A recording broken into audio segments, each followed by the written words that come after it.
এতিয়া ছাত্ৰ ছাত্ৰীসকল তোমালোকে এই অংকটো কি ধৰণে কৰিবা চোৱা। খালী ঘৰবোৰ আগৰ পাছৰ বা মাজৰ সংখ্যাৰে পূৰ কৰা। ইয়াত খালী ঘৰবোৰ দেখিছা ন তোমালোকে। এই খালী ঘৰবিলাকত তোমালোকে আগৰ সংখ্যা, ইয়াত পাছৰ সংখ্যা আৰু ইয়াত মাজৰ সংখ্যা লিখিব লাগিব। যেনেদৰে এইটো চোৱা, এইটো আছিলে 60। 60ৰ আগৰ সংখ্যাটো কি হ'ব? 59। গতিকে ইয়াত তোমালোকে 59 লিখিব লাগিব। এইটো আছে 77। 77ৰ আগৰ সংখ্যাটো কিমান হ'ব? 76। গতিকে তোমালোকে ইয়াত 76 লিখিব লাগিব। তাৰপিছত এইটো আছে 18। 18ৰ পাছৰ সংখ্যাটো কিমান হ'ব? 19। 16ৰ পাছৰ সংখ্যাটো কিমান হ'ব? 17। তাৰপিছত এইটো 54। 54ৰ আৰু 56। 54 আৰু 56ৰ মাজৰ সংখ্যাটো কিমান হ'ব? 55। গতিকে তোমালোকে ইয়াত 55 লিখিব লাগিব। এইটো তোমালোকে নিজে কৰিবা, ঠিক আছে। 97 আৰু 99ৰ মাজৰ সংখ্যাটো কিমান তোমালোকে এইটো নিজে কৰিবা, ঠিক আছে। এতিয়া ছাত্ৰ ছাত্ৰীসকল তোমালোকে পৃষ্ঠা নম্বৰ 3 উলিয়াই লোৱা। 3 নম্বৰ পৃষ্ঠাত থকা এই অংকটো তোমালোকে কি ধৰণে কৰিবা চোৱা। ইয়াত আমাক কিছুমান খালী বাকচ দিছে। এই খালী বাকচত আমি কি কৰিব লাগিব? পাছৰ সংখ্যাকেইটা লিখিব লাগিব, ঠিক আছে। যেনেকৈ এইটো চোৱা, 36, 37। 37ৰ পাছৰ সংখ্যাটো কিমান হ'ব? 38 হ'ব। গতিকে ইয়াত তোমালোকে 38 লিখিবা। 38ৰ পিছৰ সংখ্যাটো কিমান হ'ব? 39 হ'ব। গতিকে ইয়াত তোমালোকে 39 লিখিবা। তাৰপিছত 40। এতিয়া 40ৰ পাছৰ সংখ্যাটো ইয়াত লিখিব লাগিব তোমালোকে, বুজি পাইছা? মই এটা কৰি দিছোঁ চোৱা। 21। 21ৰ পাছৰ সংখ্যাটো 22। 22ৰ পাছৰ সংখ্যাটো 23। 23ৰ পাছৰ সংখ্যাটো 24। 24ৰ পাছৰ সংখ্যাটো 25। 25ৰ পাছৰ সংখ্যা 26। 27, 28, 29, 30। এই ধৰণে তোমালোকে পাছৰ সংখ্যাকেইটা লিখি এই খালী ঘৰকেইটা পূৰাব লাগিব, বুজি পাইছা? তোমালোকে ক্ৰমিক সংখ্যাৰে এই ঘৰকেইটা পূৰাব লাগিব। তোমালোকে বাকীকেইটা ঘৰত কৰিবাচোন।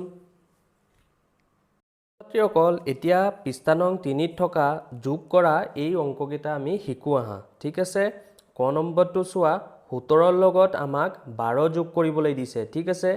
তো এই অংকটো তোমালোকে কি ধৰণে কৰিবা চোৱা। তোমালোকে অংকটো এইফালৰ পৰা সোঁফালৰ পৰা আৰম্ভ কৰিব লাগিব, বুজি পাইছা? প্ৰথমতে আমি 7ৰ লগত 2 যোগ কৰিব লাগিব, ঠিক আছে। 7ৰ লগত প্ৰথমতে আমি 2 যোগ কৰিব লাগিব। তো 7ৰ লগত 2 যোগ কৰিলে কিমান হ'ব? তোমালোকে যোগৰ নেওতাটো যদি শিকিছা তেন্তেতো অসুবিধা নাই। 7 2 কিমান? তোমালোকে যোগৰ নেওতাখন পঢ়ি ইয়াত লিখি দিবা। কিন্তু যদি যোগৰ নেওতাখন শিকা নাই তেতিয়াহ'লে তোমালোকে এই অংকটো কি ধৰণে কৰিবা চোৱা। তোমালোকে প্ৰথমতে 7 লিখি ল'বা, ঠিক আছে।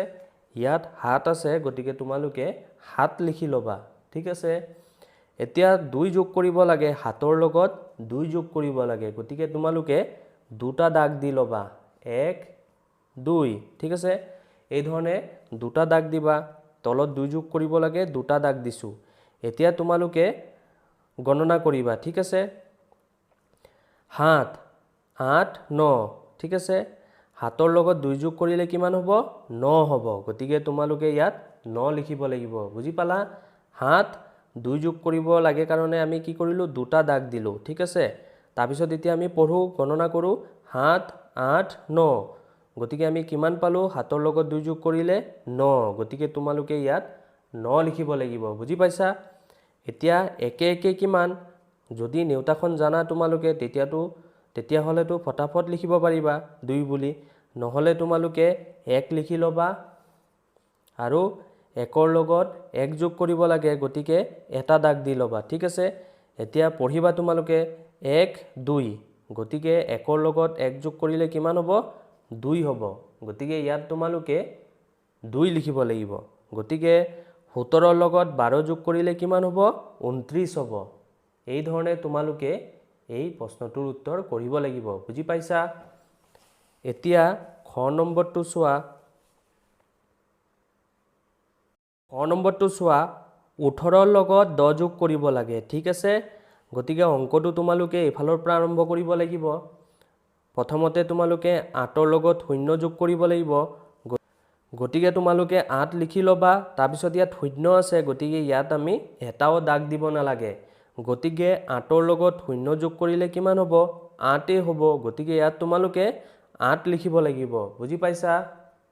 এতিয়া তোমালোকে 1ৰ লগত 1 যোগ কৰিব লাগিব ঠিক আছে গতিকে 1ৰ লগত 1 যোগ কৰিলে আমি কিমান পাম 2 পাম গতিকে ইয়াত তোমালোকে 2 লিখি দিবা ঠিক আছে এই ধৰণে তোমালোকে এই প্ৰশ্নটোৰ উত্তৰ কৰিব লাগিব ঠিক আছে এতিয়া বাকি কেইটা তোমালোকে নিজে কৰিবা ঠিক আছে এই বাকি অংক কেইটা তোমালোকে নিজে কৰিবা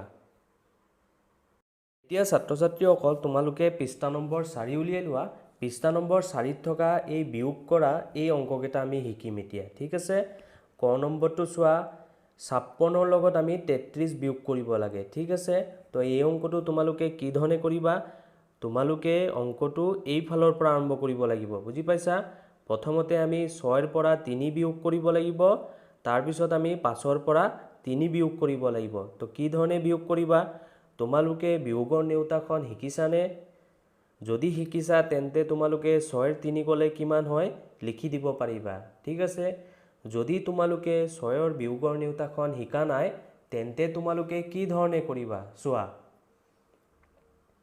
যদি তোমালোকে নেউতাখন শিকা নাই তেন্তে তোমালোকে কি কৰিবা ইয়াত 6 আছে গতিকে তোমালোকে এই ধৰণে 6টা দাগ দি লবা প্ৰথমতে 1 2 3 4 5 6 6টা দাগ দি লবা এতিয়া 6 আছিলে কাৰণে আমি তোমালোকে কি কৰিবা প্ৰথমতে এই ধৰণে দাগ দি লবা ঠিক আছে ইয়াত 6 আছিলে গতিকে আমি ইয়াত 6টা দাগ দি লৈছো 1 2 3 4 5 6 6টা দাগ দিছো এতিয়া 3 বিয়োগ কৰিব লাগে গতিকে তোমালোকে 3টা দাগ কাটি দিব লাগিব 1 2 3 ঠিক আছে 3 বিয়োগ কৰিব লাগে গতিকে 3টা দাগ আমি কাটি দিছো এতিয়া বিনা কটা দাগ কেইটা আছে গণনা কৰাচোন 1 2 3 আমি বিনা কাটা দাগ কেইটা পালো 3টা পালো গতিকে 6ৰ পৰা 3 বিয়োগ কৰিলে কিমান হ'ব 3 হ'ব গতিকে তোমালোকে ইয়াত 3 লিখি দিব লাগিব বুজি পাইছা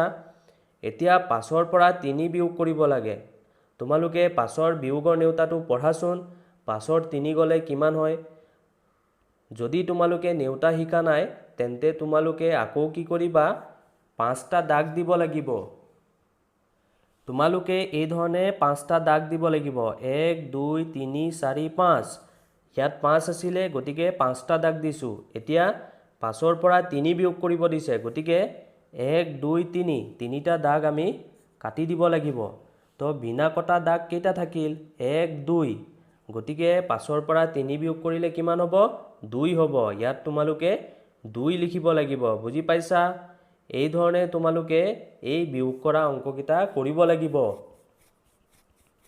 এতিয়া খ নম্বৰটো তোমালোকে কি ধৰণে কৰিবা চোৱা 64ৰ পৰা 40 বিয়োগ কৰিব লাগে ঠিক আছে প্ৰথমতে অংকটো এইফালৰ পৰা কৰিব লাগিব তোমালোকে 4ৰ পৰা 0 বিয়োগ কৰিব লাগিব বুজি পাইছা গতিকে 4 আছে গতিকে তোমালোকে প্ৰথমতে 4টা দাগ দি লবা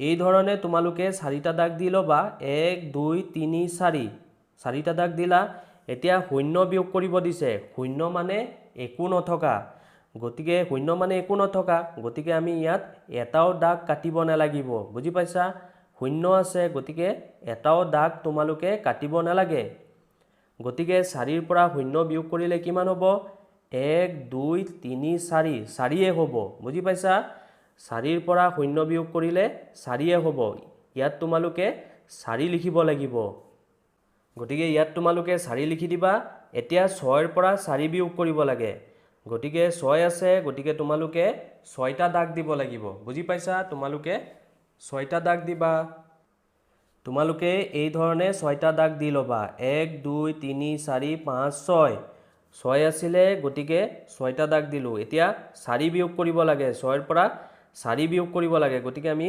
4টা দাগ কাটি দিব লাগিব 1 2 3 4 4টা দাগ কাটি দিবা তো এতিয়া বিনা কাটা দাগ কেইটা থাকিল 1 2 গতিকে 6ৰ পৰা 4 বিয়োগ কৰিলে কিমান হ'ব 2 হ'ব ইয়াত তোমালোকে 2 লিখিব লাগিব গতিকে ইয়াত তোমালোকে 2 লিখি দিবা বুজি পাইছা এতিয়া এই অংকটো তোমালোকে বাকি গ আৰু ঘটো তোমালোকে ঘৰত নিজে কৰিবা এতিয়া এই অংকটো কি ধৰণে কৰিবা চোৱা 42ৰ পৰা 2 বিয়োগ কৰিব লাগে ঠিক আছে গতিকে তোমালোকে এই 2টোৰ লগত প্ৰথমতে এই 2টো বিয়োগ কৰিব লাগিব বুজি পাইছা 2ৰ পৰা 2 বিয়োগ কৰিব লাগিব ঠিক আছে তো 2 আছে গতিকে তোমালোকে দুটা দাগ দি লবা এই ধৰণে দুটা দাগ দি লবা 1 2 এতিয়া 2 বিয়োগ কৰিব লাগে গতিকে 1 2 দুইটা দাগে কাটি দিব লাগিব বুজি পাইছা গতিকে 2ৰ পৰা 2 বিয়োগ কৰিলে কিমান হ'ব 0 হ'ব 0 লিখি দিব লাগিব ঠিক আছে আৰু 4টো 4এ লিখি দিব লাগিব বুজি পাইছা এতিয়া এই অংকটো তোমালোকে কি ধৰণে কৰিবা তোমালোকে প্ৰথমতে 3ৰ পৰা 3 বিয়োগ কৰিব লাগিব ঠিক আছে তাৰ পিছত 3ৰ পৰা 3 বিয়োগ কৰিলে যিমান পাবা হেতু লিখিবা আগতে তাৰ পিছত 6ৰ পৰা 1 বিয়োগ কৰিব লাগিব 6ৰ পৰা 1 বিয়োগ কৰিলে যিমান পাবা ইয়াত লিখিব লাগিব বুজি পাইছা গতিকে 3ৰ পৰা 3 বিয়োগ কৰিলে কিমান হ'ব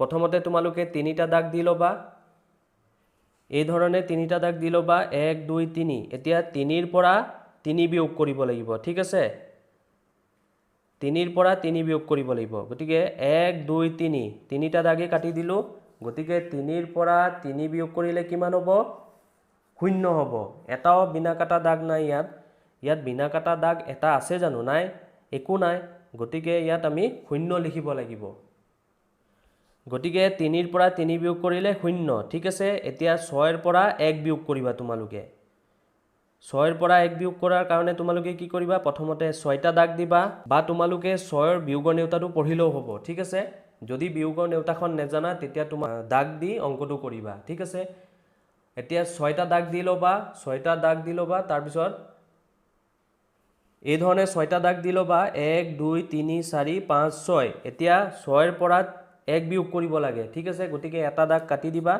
এতিয়া বিনা কাটা দাগ কেইটা থাকিল 1 2 3 4 5 5টা থাকিল গতিকে তোমালোকে ইয়াত 5 লিখিব লাগিব বুজি পাইছা গতিকে ইয়াত তোমালোকে 5 লিখি দিবা 6ৰ 1 গলে 5 ঠিক আছে 6ৰ পৰা 1 বিয়োগ কৰিলে 5 হ'ব এই ধৰণে তোমালোকে এই বিয়োগ কৰা অংককেইটা কৰিব লাগিব এতিয়া আৰু এটা আছে এটো তোমালোকে ঘৰত নিজে কৰিবা ঠিক আছে তাৰ পিছত ছাত্ৰ ছাত্ৰীসকল এই প্ৰশ্নখিনি আছিল তলৰ সমস্যাবোৰ সমাধান কৰা ঠিক আছে এই অংকবিলাক তোমালোকে মা দেউতাৰ সহায় লৈ ঘৰত নিজে কৰিবলৈ চেষ্টা কৰিবা ঠিক আছে যদি নোৱাৰা তোমালোকে কমেন্ট কৰিবা মই তোমালোকক এইখিনি কৰাই দিম তেন্তে ঠিক আছে তোমালোকে ঘৰত মা দেউতাৰ সহায় লৈ এইখিনি কৰিবলৈ চেষ্টা কৰিবাচোন ঠিক আছে ছাত্ৰ